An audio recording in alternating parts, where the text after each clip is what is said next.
out. So I just thought that was good. So very cool. Yeah. Okay. Very cool. Yeah. Who else? What do you guys got? I have nothing. I didn't bring my purse. I didn't bring a wallet. I didn't bring a cell phone. There you go. But yesterday, I did take a video of my dog. Okay. Which I don't ever do that. I very rarely post videos on Facebook about anything. She's 14 years old, and she was being very playful, very active, and I was like, this is just so cute. And I was able to maneuver my phone and throw a ball at the same time. And so the whole thing turned out really well. And as I replayed it, it drove her nuts the rest of the day because she could hear the squeaky toy. She could hear me saying, come on, come on. Yeah, so anyway, I don't know. That's fine. See? I said, just tell I like travel light, man. Just travel light. I had a blast with it. Once I figured out that it was aggravating, I was up out on the back porch with it. Yeah. What you got in your hand, Gerald? Not really much. Not saying anything that's hard for myself, but I am unemployed now. Due to this COVID thing. Okay. And I'm looking to be able to do a house right. Are you home dad. okay? Okay. But that's just working out. I bet Sharon's liking that. She loves it. You're cooking, you're cleaning, you're doing laundry. I've got to quickly I think my mother taught us how to sew, how to cook, and how to clean before we left home. That's good. That's good. Everything's working good. I'll go next. I'll share mine. I actually have this coupon for a free bag of Cape Cod kettle chips. I don't know if you guys have ever had these. So long story short, we went on vacation a couple months ago down to North Carolina, and we ordered pizza from this place. It was right after North Carolina had opened back up for tourists and stuff, and it was literally like the next day after they opened. We went down there and we got pizza, and the pizza place gave us chips on the side. We didn't really order them. They were just these small, like lunch-sized bags of chips. And we bring it back, and Becky's getting ready to serve them up, and she starts shaking the bag, and she realizes there's nothing in this bag. And so we had 2 bags of potato chips. We opened them up and poured them out, and literally one had nothing but air. And then the other one had, I think, 1 little full chip and 2 little crumbs. Yeah, and so it was like, how does this pass? How does this pass through quality assurance? I have no idea. So I take this video, we take this video, and we put it on Twitter, and we tag Cape Cod Chips just to let them know, just to see if they would actually make a wrong right. And this is the coupon they sent me. I thought maybe I'll get free chips for a year or something like that, you know, just for the inconvenience. No, they gave us 1 free bag worth up to $3.79. So I've been holding on to this for about 3 months now, just because it's kind of a fun little story. But yeah, that's one little thing about me. I've got a fishing license here. This is my transition into what we do with the grandkids. They love waterboarding parks. So, you know, if you got grandkids, get those things. You hook onto the hose. They got the manifolds. They fill them all up 100 at a time. Yeah. And yesterday we went through about 300 waterboarding, about a minute and a half. Yeah. But grandkids, we enjoy our grandkids. You know, they're 7, 6, 5, and 4. They're that age where it's hard on me. Good. That's good. I've got 2. Can I do 2? Yeah. Yes. In my wallet, I've got a top golf membership card. I love to play golf. I'd rather play real golf than top golf, so I've been playing at real courses now. But golf has been something that's been great for me, even with COVID, because you can be outside and distancing and everything. So I've been loving playing golf. And then yesterday, I spent the day, 2 days ago, and the last 2 days with my daughter's fiance's family. So we got to meet. Them, and my daughter was concerned that I was going to be embarrassing her, and of course, that's the only reason why I agreed to meet them, so I could do that. So we had a good 2 days meeting. It was awesome to meet his family. So I got real serious before dinner. They came to our house on Friday for dinner and said some nice things about him and said, what I loved the most. I finally went there, Chris. I was going to ask Chris you was helping me plan what I was going to do for dinner. And after I said all the true nice things, I said, but the best part is our daughter's been sober for the last year and a half. Everybody laughed, And, that could be funny or not funny, I realize that, but I decided to go there. And his 9-year-old sibling's like, what is that? Made it even funnier. Yeah, it's funny. But we had just a great time, two families getting to know each other, and so that's good. That's cool. I like to joke around and play golf. Yeah. And the one thing I've learned about Top Golf, I went with Doug back in probably November or December. I've learned about Top Golf is that I think people like it because it's deceiving. Like it tells you you're better than you really are because they have these massive targets, and if you get anywhere close, you feel like, hey, I'm doing pretty well, but you're still like 50 yards away from the hole, and you should be a lot closer. But Patty, how about you? I have one, two, mine's my grandbabies. I have 3. An old Jack. It was the sweetest little things, and yes, they wear me out. Mm-hmm. That's why I'm a grandma, not a mom. This age I couldn't do it. But yeah. Good. So glad I'm in Ohio. 15 minutes ago. Now, how many kids do you have? Is it just Josh? Okay. So he's blessed you with 3. 3, yeah. And you're lucky. Maybe more. Yeah. I said I only got 1 producer, so Good. Well, good. I thought it would be good for us to kind of do that. Hey, Becky, do you have anything? This is my wife, Becky. If you guys have not met me, I know. Well, I don't think I'm thinking of this, but I just bought this mask yesterday because I liked the colors because it reminded me of summer tropical. And I'm the older I'm getting, I'm realizing I'm a fair weather girl. I don't like winter. Just put me on a beach with some palm trees and the ocean, and I'm a happy camper and flowers, a happy color flowers. So just represents me. And yeah, and I think I've passed that down to my girls. yeah, she is at her best when she's on the beach somewhere. So, yeah, just not in the snow. And the rain. But, all right. What's wrong with that? We left Colorado where literally 300 days of the year it's sunny, and it's one of the sunniest places in America. And we left that to come back here right in the middle of winter. And it actually wasn't too bad. It wasn't too bad of a transition, but That was nice.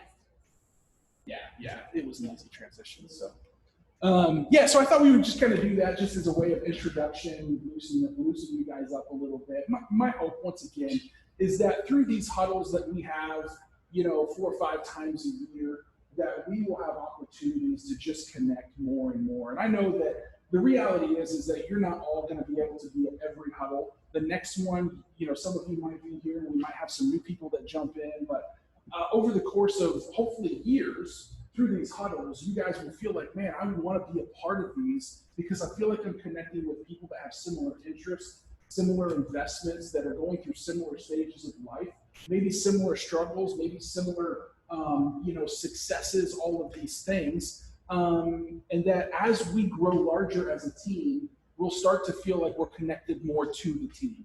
And, obviously the natural tendency is as you grow larger, everybody feels like maybe they're just a little smaller part and they feel maybe a little bit more lonely or a little bit more isolated. So we're going to fight against that.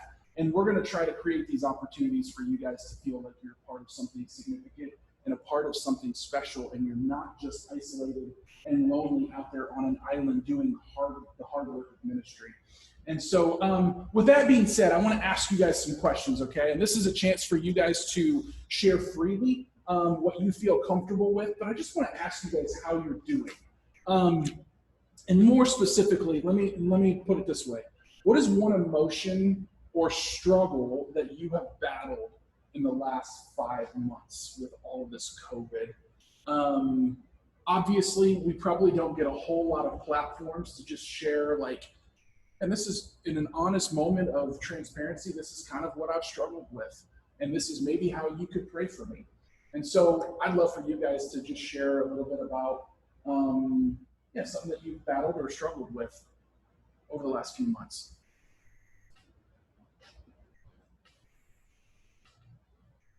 My biggest struggle, and I've said this to Drew, the hardest part of this whole COVID thing has been not being able to be on the worship. That has been the hardest thing. Mm-hmm. To turn on the TV and see the worship team, and I'm not a part of that. Mm-hmm. Because I just love that so much. That praise and worship is what gets me fueled up and going, right? That has just been absolutely the hardest thing, hands down. Followed by the fact that Grief Share, as the group that I've been leading for the last several years, was very difficult when we had to go remotely. Mm-hmm. It was hard on the group. It was hard not to be face to face with these people that were already suffering, and now you're more isolated, because you can't go anywhere. Yeah. So my heart was just broken. Mm-hmm. And the fact that nobody signed up for the summer semester, I felt like was a blessing, because I think we all needed to take a break from that, and I'm hoping that when the fall, and I said, I'm praying about leading again. And I talked to Gerald, and I said, I really want to be far more intentional with this group. When we come back together, I want to make sure we're carrying our Bibles, we're getting into Scripture. I want to make sure that, I want to come at it full force if I'm going to do it. And as I prayed about leading that again, then God has brought things to my, right.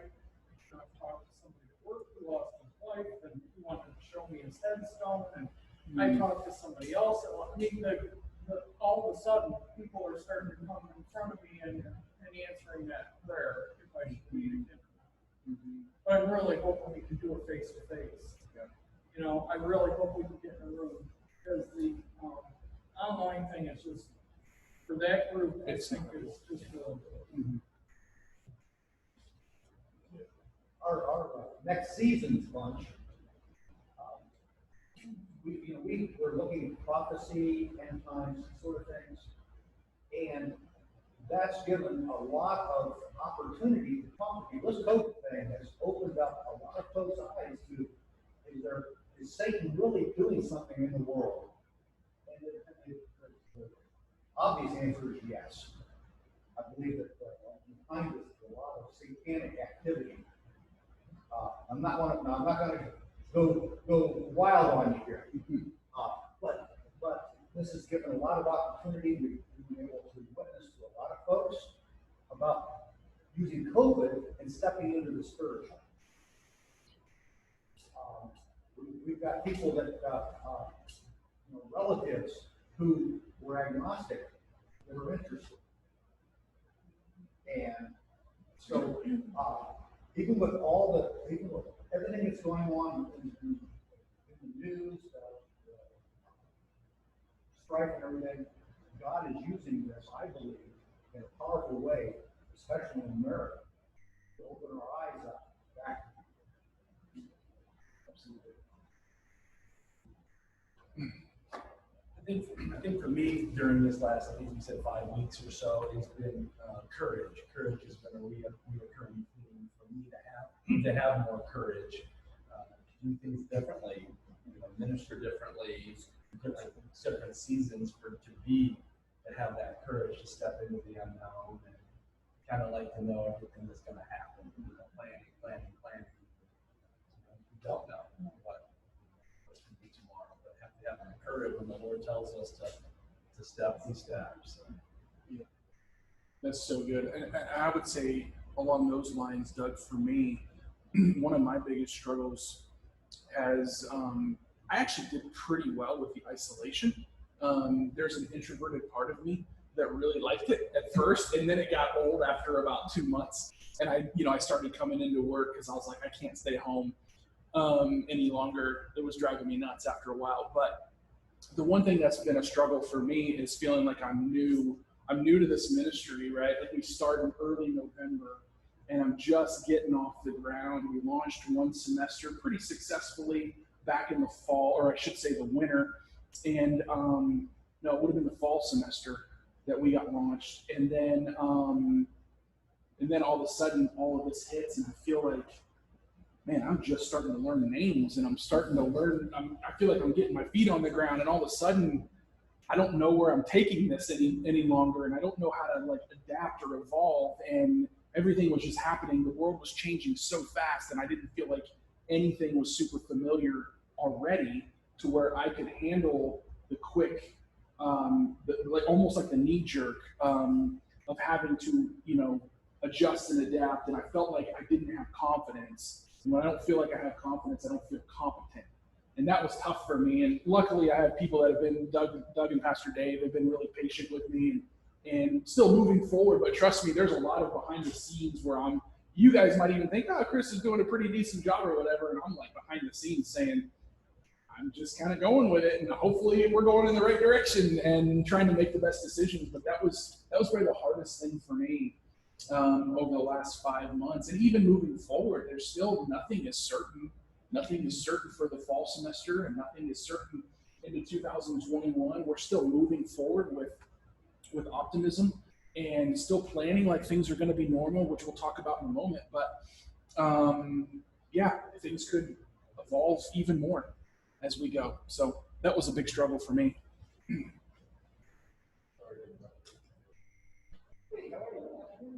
How was Michigan? It was great. Anybody else? How are you guys struggling through the last several months? What have you been battling or emotion have you fought off? As we said, kind of like you with the isolation thing, like it was great at first, like for the first couple of months, and then after a while, I just really started getting tired of it. Just not being able to do things on a normal basis. From a work standpoint, I've actually really enjoyed the isolation portion because with my job, I work for the Ohio Department of Transportation. I'm an engineer for them. But it was just like when all this started, we were just in a constant, like, it was just constant, like everything hitting us at the same time, all that. And then it finally got to a point all of a sudden where you could just like, you took a pause and like saw like what we could do differently. And now that I'm working from home more consistently, I feel like a lot more calm. There's not as much stress there because when I was in the office, it was, very, very stressful.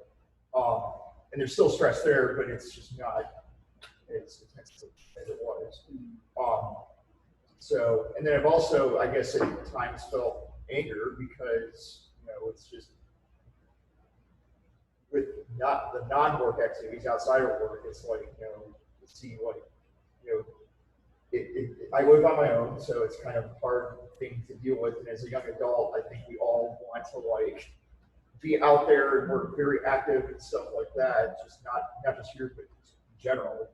And not having anybody there to like talk to after I get out of work or anything like that, it's been a struggle for sure. So so those are just kind of things I've been going through. But we did meet for the first time actually in person last week as a group since March. And the biggest thing I took away from that was like at the time, like our group, we were kind of, as far as like attendance wise, we tried doing a couple of Zoom meetings and we would get like 4 or 5 people and then like total like leaders and attendees combined. But then when we met in person, we had 12 people last time. So, and then this next time I know of like at least 3 or 4 more people that are going to be there. So it's like, it's definitely like, I think where we definitely prefer to meet in person other than online. So, yeah, but that was good because the biggest thing I took away from that was I'm not alone in all this. There's, God's with me, but there's also other people that are, going through the same thing. So, yeah. Anybody else? There's no introvert about me, so I did not like. Well, I live alone as well, so I'm alone all the time. Yep. But I surround myself with as many people as I can most of the time. But I think the burden I had during that was people got to know about Jesus. I mean, just as seeing all these things happen and knowing that, I mean, we're closer every day to Jesus coming back, but, and then I had the burden for the young adults, and it's like, then I got into apologetics, so then I was, how do I tell these young people that are so in the culture of that, that's not it, that's not the truth. You're believing in all that relativism and all that kind of craziness. So God kind of has been walking me through that, preparing me for the young adult group. But yeah, so just the burden of people even here and talk about family. I have a sister-in-law 2 different times in the last 2 times I've seen her, so patting on the trumpet calls right back. She's Catholic.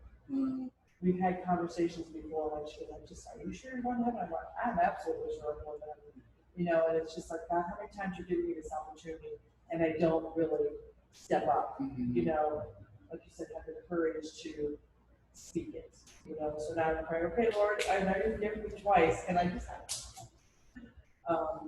just to speak to her about my faith and talking to Josh too, how do you go about that? And he used some fancy words I didn't learn before, but he does that. I just like, oh, You're really smart. He is really smart. He is. He's uber smart, but I don't know how that happened, but somewhere along the line, he did. He is. But anyway, he said, I have to come back to why she believes what she believes, and I can bring the gospel to her, but she's not going to understand that until I open her eyes to the lies she's believing, and has been her whole life. So, and she's, the matriarch, and my brother is a staunch Catholic, and he's even more over the top than she is. He wasn't raised Catholic. My mom goes, yeah, what's that? Yeah. But anyway, so I think God's leading me into her, and she's going to branch that out into her family who is already raised. But yeah, just that burden for me. Yeah. In many ways. That's good. Anybody else? Let me ask another question on more of a positive note. During this season, how have you stayed connected to the Lord? Like, how have you stayed connected to the power source? Because obviously, when something like everything that's happened in the last 5 months, hopefully what it's done is it's forced all of us to point our eyes even more to Christ, and to look to the Word more, and to trust in God and His providence even more, and His sovereignty and His protection. Have any of you stayed in a routine as far as how you draw close to the Lord, or developed any new maybe spiritual disciplines or habits that's drawn you closer to the Lord during this time? And I can start. When this whole thing first started, if you guys remember, it seems like a whole lifetime ago in some ways, but if you guys remember, it was right before Easter, and we were doing it was the 21-day fast. And so I just decided that for 3 weeks, every day, I needed to get out. I was feeling unhealthy. We had moved here, been here for about 3 months, and all of a sudden, I'd eaten every pizza joint that's in Mansfield, all the new restaurants. I've been to all the donut places. And I was just starting to feel like, man, I'm getting really plump and I need to get out and get some exercise. But it was in the middle of late winter, early spring, and none of the gyms were open. So I thought, I'm just going to start going for walks. and I just went for prayer walks every day.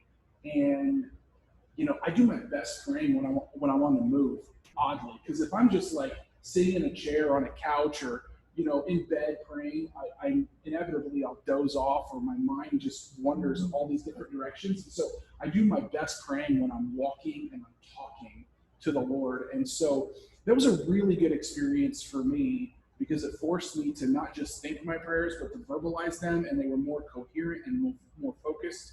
And I really, after a couple of weeks, I was praying during that time that the Lord would give me focus.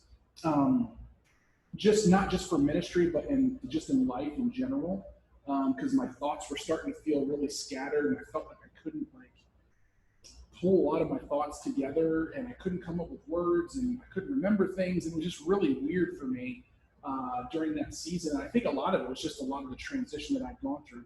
So all that to say, it was really good for me just being out in nature and going for walks and praying out loud. It was a really good discipline for me during that time. How about you guys? Maybe you did something that might encourage someone else. Well, I do a book study with my sister, and we started out meeting in Indiana, my sister joined in, but we did FaceTime. We just FaceTimed, we read a book, we discuss it, and we're usually Bible study type, say book study. But that's just really allowed us to, even though we couldn't be face to face or work face to face, FaceTime, but just digging into his word, and it just one book led to the next book, and it's like every book leads us to the next book, and then even though we thought what this book was coming next, no, let's go to this, this book, and I was reading, we were reading discerning the voice of God, and it's just you've got to know His word, you've got to be close to Him, and so that just really made us dig deep into that and what that looks like, and you can't hear Him if you don't know how He's going to speak to you. So, and then it went into Habakkuk, so now we're going to be finishing that up, and we think about doing Martin Luther next as far as the study of the Protestant faith. I mean, it's just kind of, it's just keeps growing and evolving. Yeah. Very good. Very good. Anybody else? How have you guys been staying connected to the Lord through this time? So I've been doing kind of a combination of what you do and what you do. And like on these hikes I've been going on, I've kind of just been taking in what God's creation and then bring out loud to Him while I'm doing that. And then as far as the study is concerned, I've been going back through some of the sermon series from 3-4 years ago, when Dave first started here. Just going back through some of those and just it's interesting because you have a certain thing that you think of when you first hear that, and then you go back 4 years later, something you didn't even think about at the time that comes up, and then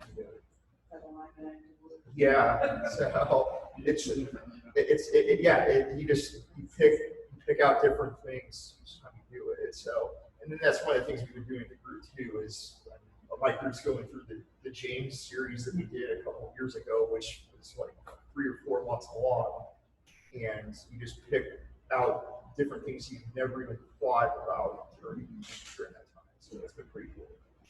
So, that was very cool. I know our sister church in Nepal, that we partner with in Nepal, is going through that James series right now. I mean, he's doing it a little different, but he took Dave's notes and Dave's videos, and he's preaching it. But for Dave to have that series keep going, it's God's word, it's James, but kind of the way he put it together is still stays fresh, a little bit different. So cool. Yeah, we're studying James. That's funny. My small group that I don't lead, that I'll talk about here in a moment, we just finished up James as well. So apparently, it's everybody's favorite book in the Bible. Anybody else? How have you guys been staying connected to the Lord? Maybe in a routine way that is very comfortable for you. Maybe in a very unique and new, fresh way. I have a daily appointment every morning. The first 10 minutes. So the first hour of my day, every it throws things off. Mhm. And so my alarm, I get up and intentionally an hour earlier than what I really need to. In fact, we were just talking about maybe I'll try to sleep another hour. By 8 o'clock at night, I'm tired. Yeah. And I feel like I'm not old enough to be tired. But so at 4 o'clock every morning, that's where I get my cup of coffee and then. 4 a.m.? Or at least. You are an hour. spiritual. I'm just going to bed. I drink all night. But I just, I think, mentally, I really, really struggled a few years ago, especially after losing my daughter, and I think my mind, you were talking about transition.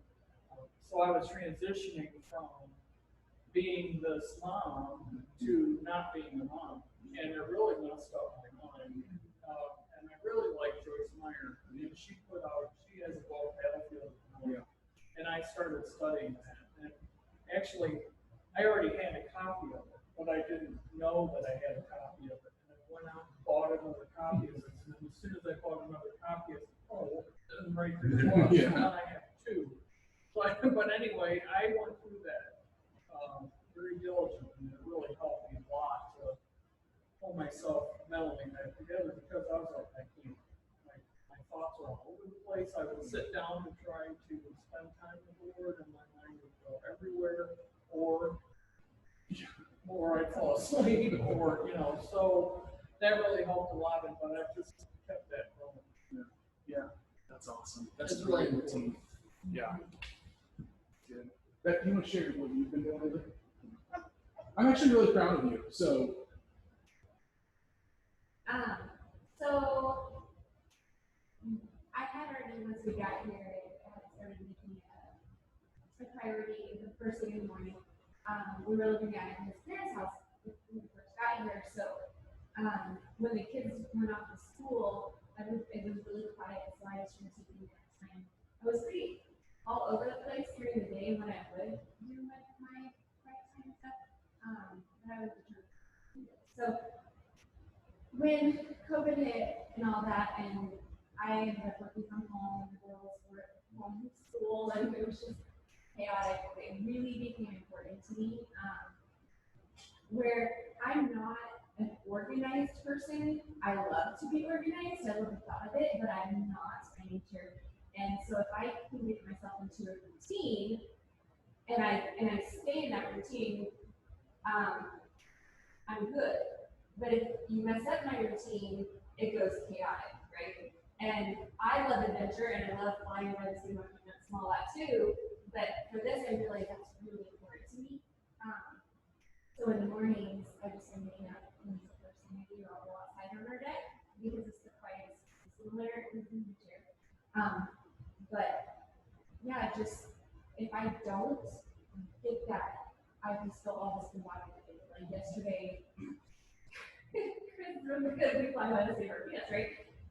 Let's go get donuts, and I haven't had a flight yet. Like I was just about to go out. He's like, "Do your flights get out?" No, I can't. Like I started having this turmoil in my head, like, and then one time I see you were trying to get me to go somewhere. I'm like, no, God is more important than me right now. That's so bad. I'm like, I think Steve Juice and And the whole time we were getting donuts, it should have been a joyful experience, and she just had this like lumpy. I was not happy yesterday. Your husband was right. I had to go get the hair done and all that stuff. I was like, fine.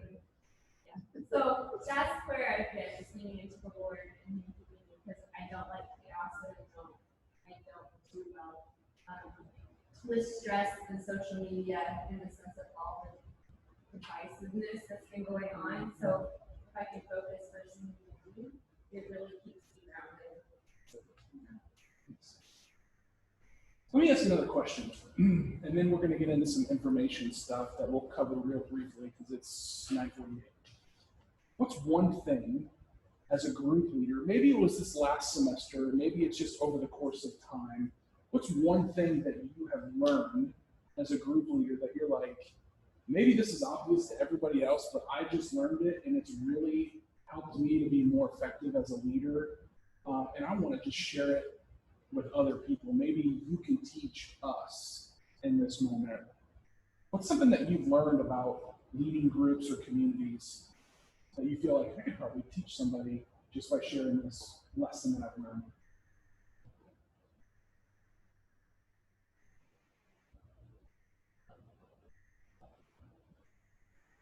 Throwing out a lot of questions to you guys. So go ahead.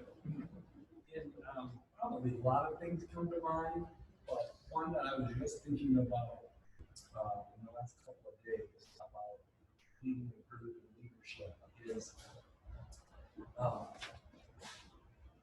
not everybody wants to do it. You know, and I've led lots of groups. I know, Patty, you've led lots of groups, you've led lots of groups. And we kind of take it for granted, like, it's just easy, you know, not easy, but like, why wouldn't everybody lead a group? But I was just realizing that the people that can lead groups, it's a smaller pool of people that can lead a group. So there is some, it's not as easy as I think that it is. So sometimes I think you should get to lead a group, you should get to lead a group. But God has made some people that it's that willingness to step forward, even though you don't have all the answers, you don't necessarily feel qualified. I feel that way sometimes. Like, I don't know that I'm qualified to lead this group, but I'll step forward and do it. And so I don't know if that makes sense or not, but it's just sometimes it's just showing up. You don't have to have all the answers to lead a group. You just have to be willing to say, come follow me as I'm trying to follow Jesus. I don't have all the answers. I make mistakes. I'm a sinner. But just I've been through what you're going through, and let's do this together. So just that realization that it's not easy, but it just takes that courage to step forward and say that I'll lead. Amen. Yeah. Yeah. Yeah, going at maybe a bit different direction, but in that is you can't control what other people do. You know, like they sign up for, I mean, I'm always amazed people sign up for a group, I never see them. Yeah. I mean, it's like, why do you sign up? You know, you get the emails, I text you, I try to reach out, but you never show up. But I had to stop worrying about who showed up. Right. It's like whoever shows up, I'm gonna love on, I'm gonna, speak the truth into their life, encourage whatever God calling me at that time. But yeah, you just can't control what somebody else does. And you can't worry about that. You have to stop worrying about the number of people. You just have to minister to whoever's. Yeah, I always trust God that whoever's in the room is supposed to see. Definitely. People sign up. 1 or 10. Yeah. Exactly. Yeah. Just like, what's your point?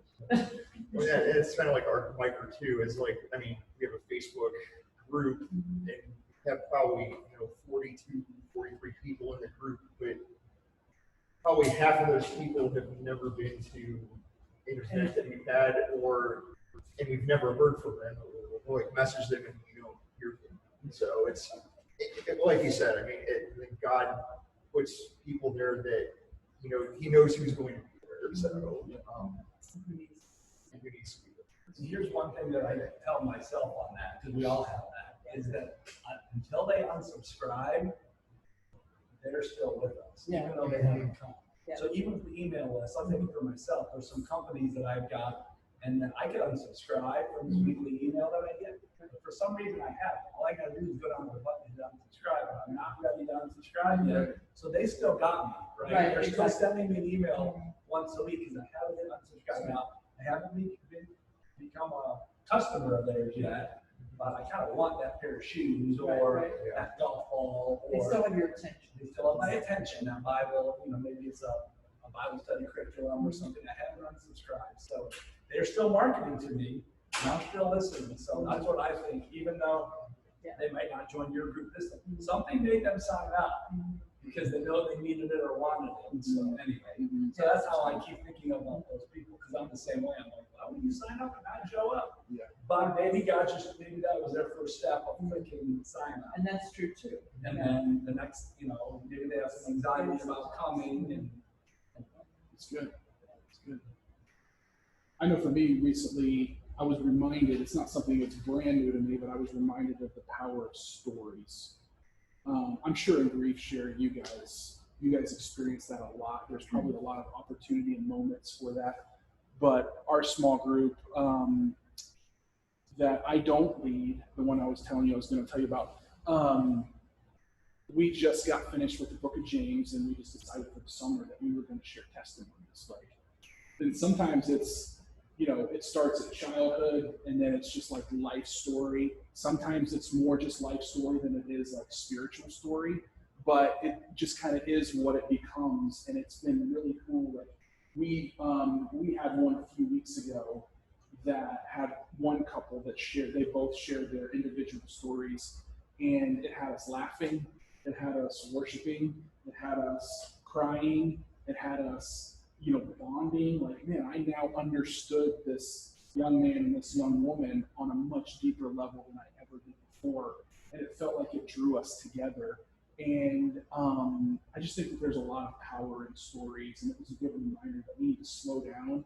And obviously God's word needs to be preeminent in our lives, and prayer needs to be a big part of what we do, and teaching and all this stuff. But sometimes just sharing stories with one another and what God's doing, like just us talking about what we're experiencing right now, might be much more powerful than me going through a whole like 5 pages of curriculum of teaching notes, you know, like, so there's power in that. And I was reminded of that. It brought our group much closer together. So it's something that, you know, if I could urge you guys or encourage you, if you're in a group or a class that allows for that kind of flexibility, to consider that, because it will draw people out, and it forces people to think about how they express their testimony as well, because most people don't know how to do that well, and it's intimidating for them. So it forces them to do that in a safe place, and then it just draws everybody else into that individual story, and it's a really unifying thing. So anybody else? Have you guys learned anything that you'd love to teach us?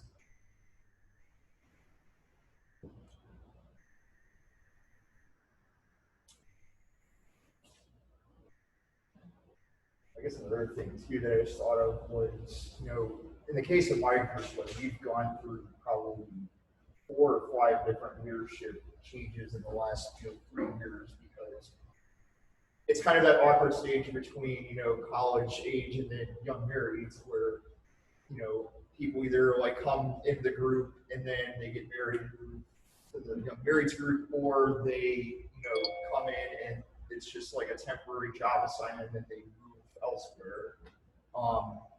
So we've had a lot of, you know, change. I guess that's one thing, I guess, too, is like, I guess that I've had to learn to deal with is, you know, change is going to be inevitable in leadership. So, yeah, it's just something that I've had to go through too in the last, you know, 3 years. So, yeah.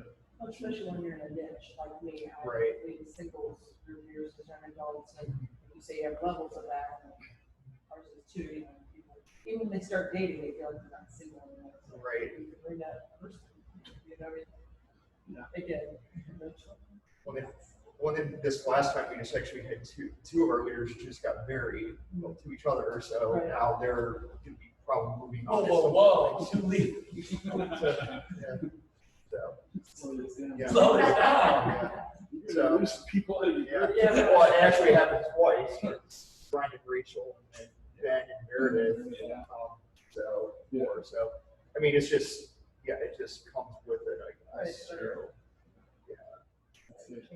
yeah. Well, let's kind of shift gears. We won't spend much time on this. I want to let you guys in on a couple of things. It's not like it's top secret information, but I'm letting you guys in on a few things before I let everybody else that's a group leader in on it. First of all, we are planning semesters as usual for the fall. I'm praying. What I thought was amazing this last summer semester is that we had so many group leaders that were willing to lead. It was actually the registrations that were down. I felt like, as far as the amount of groups that we offered and the amount of leaders that we had, I felt like it was a really respectable semester. We just didn't have quite as many people register. Like, I know for Grief Share, you guys didn't have anybody, and that can be frustrating, but it also turned out to maybe be a blessing at the end for you guys. But we are planning on moving forward with the fall semester like a normal semester. We'll have signups and registrations out in the lobby. Some things might look different as far as the specifics go, but we're going to kind of operate as normal. Obviously, we need to still be practicing social distancing and all of these different things to ensure people's safety. But man, I'm hoping that the fall semester is a great, really just a great few months for people to connect back into communities. And I'm really hoping that because we're now live and in person and we'll have the tables out in the lobby, that will draw people in to register like normal.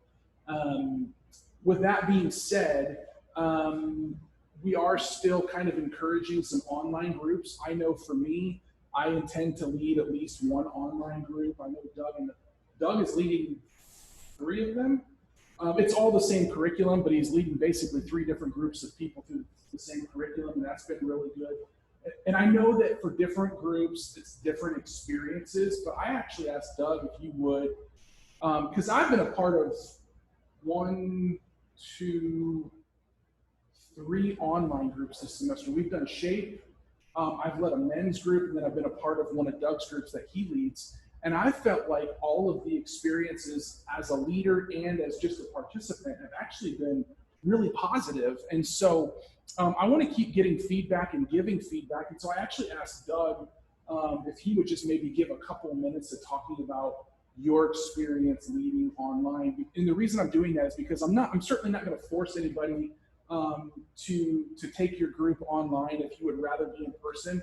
But I do feel like there is more and more of a growing market for online groups. And sometimes we have to work through them. We have to work through the kinks and work out the wrinkles, so to speak. But if we give that an opportunity, I think that we're going to reach more people that just aren't ready yet to be in person in a living room or in a classroom. So Doug, I actually asked him to share with you guys like 2 minutes of maybe his short testimony of how his group is going. So for me, I kind of formulating some thoughts on online Zoom groups, and I don't know if I'm accurate or not, but I definitely see the limitations for a grief share or a divorce care or some of these groups that are more restorative type groups. It's a little bit more difficult in the restorative group. Right. But the groups that I've led has been a discipleship group. So I have been able to do what I've been trying to do is a reproducible model on how to do discipleship. So it's gone really well because it's topic based. It's 9 to 10 weeks, and each one is a reproducible model on how we're doing discipleship, and I'm introducing a common language for discipleship. So it's definitely very interactive in the questions, but it was pretty specific on where we were going. So I think those groups that are doing that, I'm also in one that I don't lead on Wednesday mornings. We have guys from all over the country. There's a guy from Alabama and Minnesota, Ohio, Virginia, I'm forgetting one other one. There's 5 or 6 of us. Colorado. So we couldn't get together in a room anyway. So that feels real natural because I can't go see him in Alabama, right? So, but I get to hear what's going on in his church and in his life. So, and it's kind of a book club. We'll read Christian books and God's Word, of course, but we're taking, kind of going through every month we're reading a book and talking about what's going on. And then in that way too. So I think you can go deep with people pretty fast with that online group. But for ours, it's been really, really powerful. And for my group, what I've done is done 7:30 a.m. so guys can do that before they get to work. So I bet nobody would sign up for a 7:30 a.m. group here at one of our campuses, probably. And I do another one at 8:30 p.m. So probably nobody would probably come here for an 8:30 p.m. group. But some of these younger guys can put the kids to bed. They've already done bath time, and then they can do that 8:30. So when I offered them, and one of them is 10 a.m. on Tuesday. So I'm catching guys that are free to do it at work. They can take an hour at work and do it. So lots of people can take that break. And then some early and one late. So by offering the same thing 3 different times, they're able to get guys in. So that has been a big benefit of when you offer it on that group. And then I think staying laser focused on what that study is going to be, whether it's we've been talking about James or whatever, and it can be certainly not the whole group, not the whole young adult group, but maybe you get 4 or 5 people that say, hey, we're going to journey through, X, Y, or Z, and do it that way. So it's been a great experience for me. I just did men. And I did those times to catch guys at the right time, but we're able to get to know each other and go. So would I rather be in person? Yes, but I think if I'm going to continue to do discipleship, I'm going to be able to get more guys through what I'm doing that way. I know the cool thing for me in my group was more of like just a men's Bible study. We were watching a video series off of Right Now Media. I had guys in Colorado from my last church that aren't connected to a small group community. I have guys from Crossroads, I have guys that travel and so we've done it online. And so one week, we've got guys on their back deck. Another week, we've got a guy that's in a semi because he drives a truck for a living. He's in the cab of his semi just watching the Zoom video and participating. One week, we had a guy that was at his son's baseball game and he was just calling in. He didn't video in and he was engaged in it. And and so you just get opportunities to reach people in different places because they have the flexibility. So once again, I don't want to push this as too much of a commercial, but I know this. I want online groups to be a regular part of who we are in communities because now we've established that there's a place for them. And I think that we're not getting back to normal anytime soon as far as, after the election or the first of the year. It's not like everybody's coming back to church. I think it's just going to be a slow phase back in, and who knows how long that might take. And there will always be opportunities and needs for having groups like this online. So just consider it for your group for the future.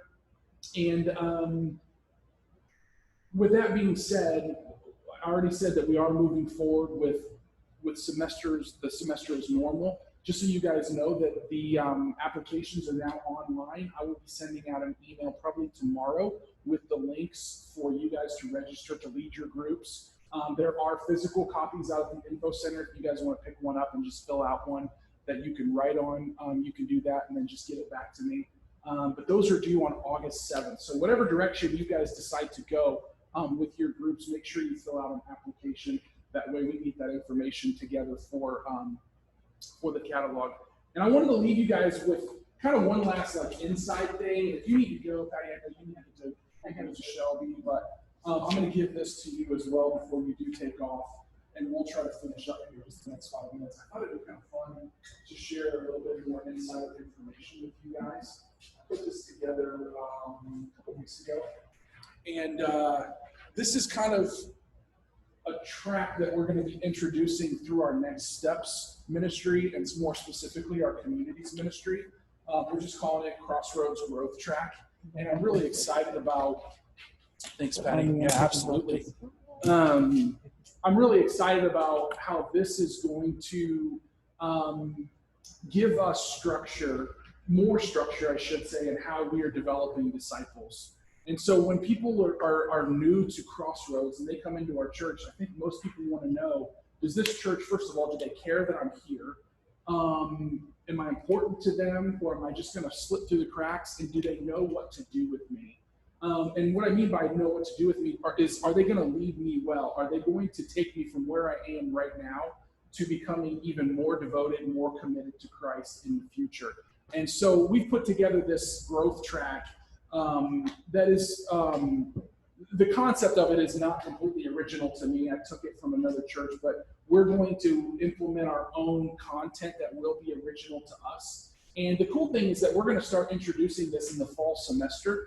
And I don't know yet if we're going to introduce all 5 tracks immediately, but we certainly will have the first 3. And the reason is because we already have Crossroads 101, which is track 1. Membership, and then the second growth track or step 2 is spiritual service, which is Shape, which we already offer that as well. And what we're going to introduce this semester, I'm going to lead it, is a spiritual rhythms course. It's a 10-week course called Rooted, and I'm really excited about it. I've got the study guides and the leader guides right here. If you guys are at all curious about it, but really what it is Rooted is a 10-week group curriculum that takes people through how to develop spiritual rhythms in their lives. Like maybe they're not very disciplined spiritually. Maybe they're new to the faith. Maybe they're still even seeking. But it talks about the importance of church and the importance of studying God's word and the importance of generosity and service and breaking through sin and strongholds, these kinds of things. And it does it in a community setting. And I've talked to several pastors that have implemented this curriculum into their discipleship process at their churches, and pastors of churches that are similar to the size of Crossroads, and they cannot speak highly enough about how much it benefits not only the individual but the church as a whole. And so that's going to be track 3, and then track 4 will be like a deeper discipleship curriculum, which we're still working on that and what that's going to look like. But Pastor Dave has presented us with 4 questions to base discipleship off of. Who is God? What has he done? Who are we? And what we should do. And so I'm really excited about those 4 questions and how we can take some basic theology about God and about man and implement them into those four questions and answer those questions. And that will be a 2-semester track. And then the final one will be a leadership track for people that are interested in becoming a stronger leader or developing as a leader. And so we're really excited that this whole process is going to be 2 years. And it's certainly not going to be mandatory for people, but we're going to highly recommend and encourage people to start in this track once they go to New Here or Next Steps, once they get into Crossroads 101. This will give us focus so we can say, okay, Gerald and Sharon, you guys came to Crossroads 101. Just so you know, now that you remember, this is your next step. And then when you go through Shape, now we can say at the end of Shape, just so you know, this is where we would like for you guys to go because we're taking you somewhere. And then Adam, once you go through Rooted, we would say to you, hey, if you want to keep on this track so we can keep shepherding you effectively and deeply, we would love to see you go through discipleship. And it shows people that, hey, man, we've really thought through this process. And so this is something that we're going to be introducing. Pastor Doug has had his eyes on this. Pastor Dave has had his eyes on it. I think they're both really excited about that. And so we'll introduce that here in the next couple of weeks or months. But I wanted to kind of give you guys a sneak peek as to kind of how we're building some processes within communities and how it's going to look moving forward. And it certainly won't affect every group, but it will be a part of our group's ministry. And I think what's going to be great about it is if people are in your groups, whether it's Brief Share or Young Adults or one of my men's groups, if we realize that they're newer to the faith or they don't totally understand, we've got a plan for them, right? Mm-hmm. Especially if someone just comes to know the Lord in Brief Share, which we've had happen, or someone comes now, which our catalog is so big, we're giving them a growth track, right? For those people that come to the Lord or they're newer to Christ, right? And then the last thing I want to put in your guys' hands, you guys can take these home. We're already 10 minutes over, so I don't want to walk through all of this, but I want to put it in your hands. This is something that will go out to all of our Crossroads group and class leaders. It's a document that I wanted to share with you. This is not some sort of like passive aggressive hint at, hey, I'm giving you a role description because people aren't getting the job done. That is not what this is. This was me sitting down saying, what am I asking when I'm talking to someone like a prospective group leader? This is what the role kind of looks like, and I can explain to them and express to them clearly. Like, these are the qualifications that we would like for you to have, and these are the expectations of the role that we would like for you to fulfill as you're serving people. And so I wanted to put these in your hands so that you guys could just get your eyes on them and maybe look over it. I don't think you're going to find anything that's like, oh man, I'm not qualified anymore, or these expectations are too high now. Doug had a much You're already in, sorry, you're already in. So you're not going to find any of that, but it just helps me to not only in my own head know what are our expectations and what are our qualifications, but it helps me to communicate that with people that are already leading groups, and more importantly, people that want to lead groups in the future. It's really nice to be able to say, hey, this is kind of what it looks like. And so I'd love for you guys to put your eyes on it and maybe even give me some feedback. Just shoot me a text and say, hey, have you thought about this? Or I might say this a different way.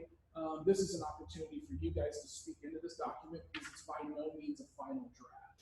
It's just a rough draft at this point. And I'd love for you guys to take some ownership in it as well. If you have the opportunity, if you have some helpful thoughts on how to make it better, some good feedback. And so hopefully that'll be helpful for you as well. And I will probably email that out to all of our group leaders here in the next couple of weeks as we start pushing people toward getting their group leader applications in on that August 7th deadline. And so that's really all I had for you guys this morning. I actually had a lot more, but you guys were conversational, which is really what I wanted. I just wanted to get in the room together and, as Doug says, kind of get knee to knee and just talk and let you guys in on a little bit of information. I had a video I was going to show, but we'll save that for another time. But I just want to say thanks for what you guys are doing. Thanks for praying about next semester. Thanks for leading your groups. Thanks for doing battle. Because this is spiritual, just kind of like Ken said. He's like, I don't want to get too weird or whatever, but the fact is that Satan is working all around us, but at the same time, so is the Lord, so is the Holy Spirit, and so are his angels. And so it is spiritual battle what we do, and I appreciate so much your guys' efforts and your guys' willingness to just serve God's people. So with that being said, let's close in a word of prayer.